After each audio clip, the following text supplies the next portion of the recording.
ಕಲಬುರಗಿಯಲ್ಲಿ ದಿನೇ ದಿನೇ ಬಿಗಡಾಯಿಸ್ತಾ ಇದೆ ಗ್ಯಾಸ್ ಸಮಸ್ಯೆ. ವಾಡಿ ಪಟ್ಟಣ ಏನಿದೆ ಕಲಬುರಗಿಯಲ್ಲಿರುವಂತಹ ಒಂದು ಪ್ರಮುಖ ಪಟ್ಟಣಗಳಲ್ಲಿ ಒಂದು.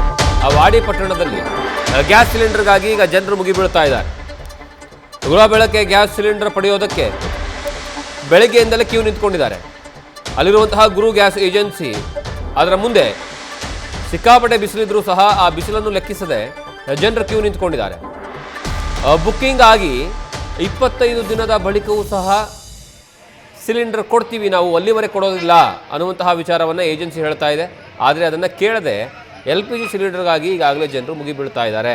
ನೀವು ಜನರು ಅಲ್ಲಿ ನಿಂತಿರುವಂತಹ ಜನರನ್ನ ಕ್ಯೂ ನೋಡ್ತಾ ಇದ್ದರೆ ಅವರು ಬಹುತೇಕ ಜನ ಆತಂಕದಲ್ಲೇ ಬಂದು ನಿಂತ್ಕೊಂಡಾಗೆ ಕಾಣಿಸ್ತಾ ಇದೆ. ಕಾರಣ ಏನು ಅಂದರೆ ಈಗ ಆಲ್ರೆಡಿ ಆ ಏಜೆನ್ಸಿ ಹೇಳ್ತಾ ಇದೆ, ಆಯಿತು ನಿಮಗೆ ಗ್ಯಾಸ್ ಕೊಡ್ತೀವಿ, ಸಿಲಿಂಡರ್ ಕೊಡ್ತೀವಿ, ಆದರೆ ಒಂದು ಸಿಲಿಂಡರ್ ನೀವು ಬುಕ್ಕಿಂಗ್ ಮಾಡಾದಮೇಲೆ ನೆಕ್ಸ್ಟ್ ಸಿಲಿಂಡರ್ಗೆ 25 ಡೇಸ್ ಕಾಲಾವಕಾಶ ಇದೆ, ಸರ್ಕಾರದ ಆದೇಶ ಇದೆ, ಸರ್ಕಾರದ ಆದೇಶ ರೀತಿಯಲ್ಲಿ ನಾವು ಕೊಡ್ತೀವಿ ನಿಮಗೆ ಅಂತ ಹೇಳ್ತಿದ್ದಾರೆ. ಆದರೆ ಜನರು ಎಲ್ಲಿ ಮುಂದೆ ಸಿಗುತ್ತೋ ಇಲ್ಲೋ ಅನ್ನುವಂತಹ ಕಾರಣಕ್ಕಾಗಿ ಪ್ಯಾನಿಕ್ ಆಗಿ ಬಹಳಷ್ಟು ಜನ ಬಂದು ನಿಂತ್ಕೊಂಡ್ಬಿಟ್ಟಿದ್ದಾರೆ. ಸಾಮಾನ್ಯವಾಗಿ ನೀವು ಈ ಕರ್ನಾಟಕದಲ್ಲಿ ಸುಮಾರು ಒಂದು 10 ರಿಂದ 15 ಕಡೆ ಮಾತ್ರ ಈ ರೀತಿಯಾದಂತಹ ವಾತಾವರಣ ನಿರ್ಮಾಣ ಆಗಿದೆ. ಉಳಿದ ಕಡೆ ಈ ರೀತಿಯಾದಂತಹ ವಾತಾವರಣಗಳಿಲ್ಲ. ಯಾಕಿಲ್ಲ? ಕಾರಣ ಏನು ಅಂದರೆ ಬಹಳಷ್ಟು ಕಡೆಗೆ ಜನ ಪ್ಯಾನಿಕ್ ಆಗ್ತಾ ಇದ್ದಾರೆ. ಎಲ್ಲಿ ಸಿಲಿಂಡರ್ ಖಾಲಿ ಸಿಗುತ್ತೋ ಇಲ್ಲೋ.